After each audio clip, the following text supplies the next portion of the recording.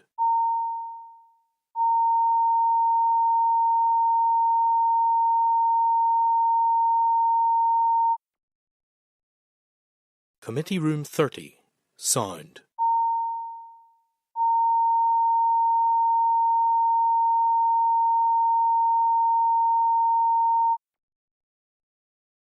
Committee Room 30, sound.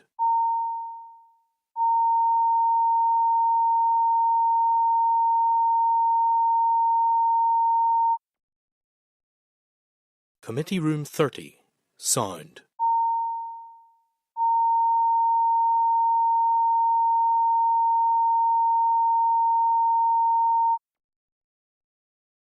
Committee Room 30, sound.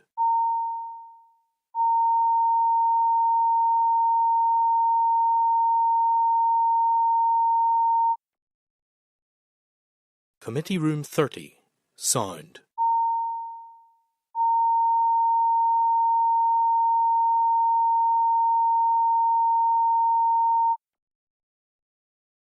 Committee Room 30, sound.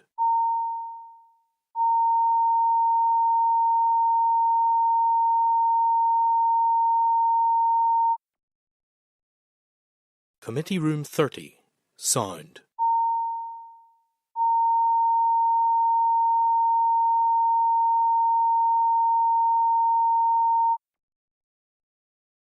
Committee Room 30, sound.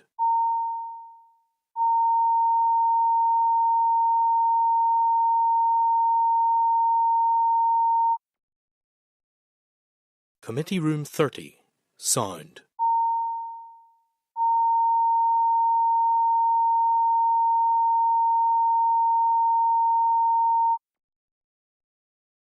Committee Room 30, sound.